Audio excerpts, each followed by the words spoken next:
वृंदावन बिहारी लाल की जय। सदगुरुदेव भगवान की जय। वसुदेव सुतं देवं कंस चाणूरमर्दनं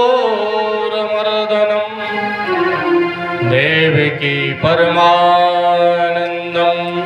कृष्णं वंदे जगद्गुरुं। तो भगवान के जन्मोत्सव में सभी लोग लीन हैं। उधर राजा कंस ने अर्धरात्रि के समय एक आपातकालीन सभा बुलाई। सारे सभासद व्योमकासुर, धैनकासुर, रेणुकासुर, अघासुर, बगासुर, पूतना इत्यादि बड़े से बड़े बलशाली, बड़े से बड़े मायावी सभी को आमंत्रित भेजा गया और आपातकालीन सभा में सभी लोग उपस्थित हुए। सभी लोग ने विचार किया कि आज महाराज को ऐसा कौन सा संकट आन पड़ा है जो आपातकालीन सभा बुलाई। एक दूसरे बैठ करके दूसरे से विचार कर रहे थे। महाराज कंस सभा में पधारे। सभी लोग ने महाराज की जय जयकार करी, प्रणाम किया। महाराज कंस आए, उन्होंने कहा देखो आप सब लोगों को कोई चिंता ना है। आप लोग खा रहे हैं, पी रहे हैं और सो रहे हैं और आपके राजा को इतनी तकलीफ है, ना तो खा पा रहे हैं ना सो पा रहे हैं। रात रात भर जाग जाग करके समय व्यतीत करना पड़ रहा है। बोले क्या बात है महाराज, ऐसा कौन सा संकट आन पड़ा है जो आप खा नहीं पा रहे हैं, सो नहीं पा रहे हैं। बोले आपको मालूम नहीं है कि आकाशवाणी ने कहा था कि देवकी के अष्टम गर्भ से तुम्हें मारने वाला काल पैदा हुआ। उसके बाद जब अष्टम गर्भ पैदा हुआ तो उस योग माया ने भी यही कहा कि तुम्हें मारने वाला जो अष्टम गर्भ है वो उत्पन्न हो चुका है। जब हमें मारने वाला पैदा हो चुका है तो धीरे धीरे वो बढ़ने भी लगा। जब वो बढ़ेगा तो बलशाली होगा। अभी तो छोटा सा रूप होगा तो मारने में सहूलियत जाएगी।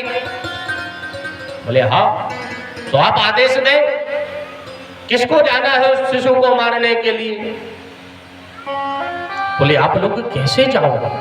बोले 1 महीने के अंदर जितने भी शिशु उत्पन्न हुए हैं उन सारे शिशुओं को मार दिया जाएगा।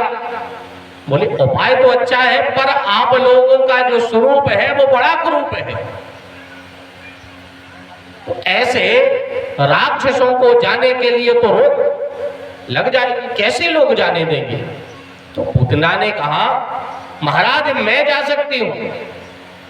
बोले अरे पूतना तेरा जो शरीर है बड़ा भयंकर है, बड़ा कुरूप दिखाई देता है। तेरे स्वरूप को देखकर तो वहां के छोटे छोटे बच्चे भी डर जाएंगे, लोग भी डर जाएंगे।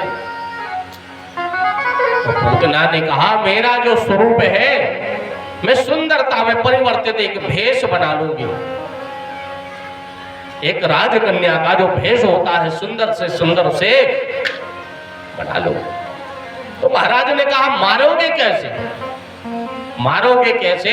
तो पूतना ने कहा हो वकीयम स्तन काल कोटम जिंघासयाय यदा प्रसाद्भि लेभे गतिम दातृचिता ततोयम कम्बा दयालुम शरणम प्रपद्ये।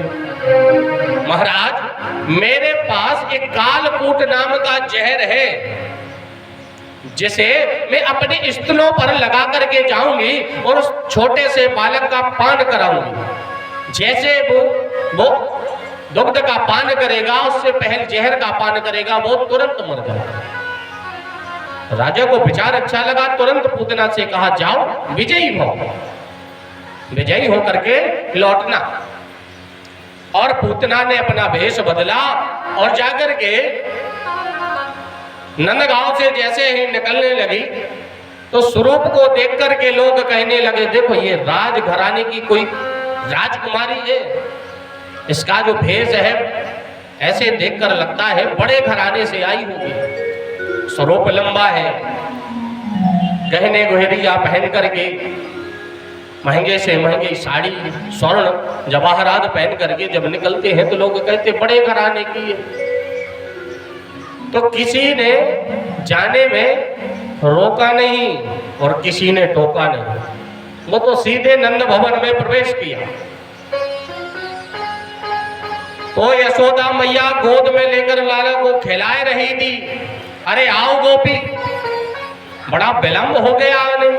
हाँ मैया क्या बताएं, मायके गई थी और मायके से जैसे ही लौट करके मैं आई तो मैंने सुना कि आपके घर लाला भयो है और सारे ब्रज के ब्रजवासी गोपियाएं जाकर के आशीर्वाद प्रदान करती हैं।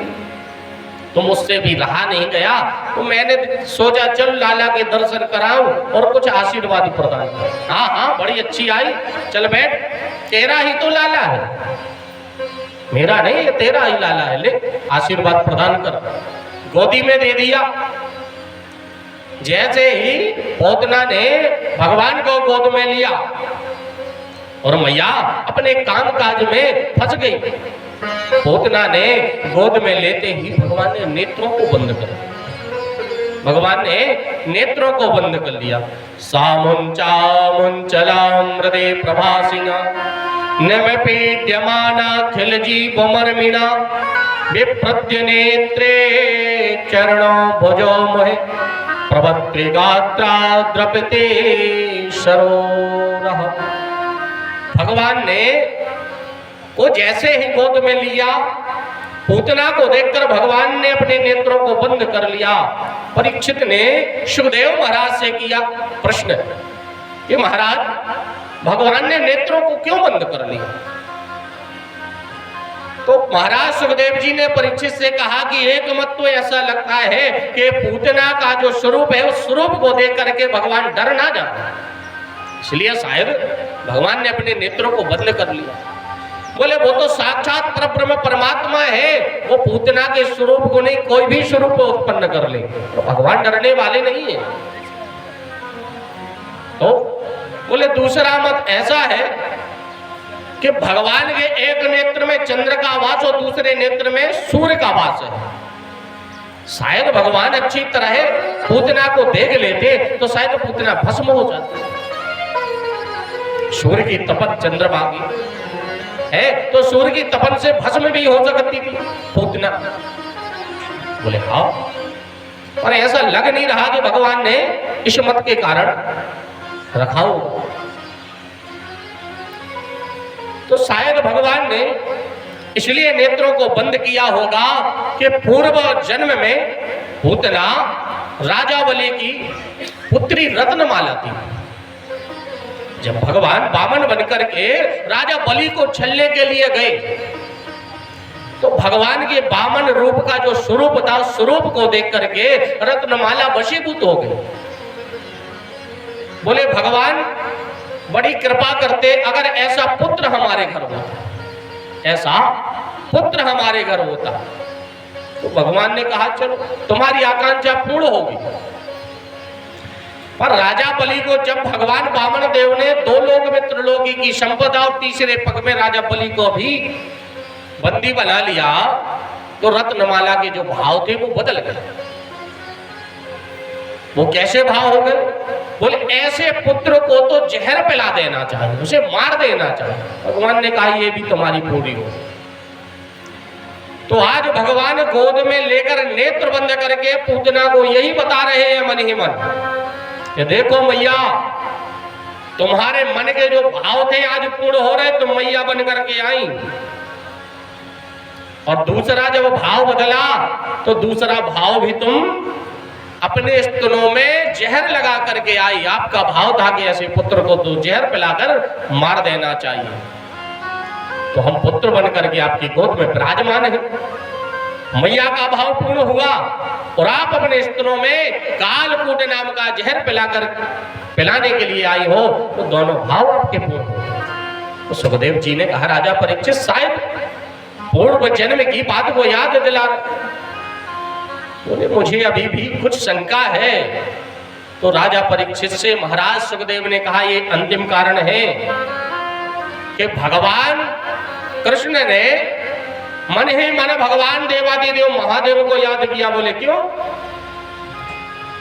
भगवान ने कहा मैं तो इस धरा पर केवल माखन मिश्री दूध दही का पान करने के लिए आया है, और ये अभी माखन खाना प्रारंभ नहीं हुआ और ये मैया मुझे जहर पिलाने के लिए आई। मैंने जहर पीने की आदत तो है नहीं, जहर पीने की आदत तो भगवान देवादिदेव महादेव को है।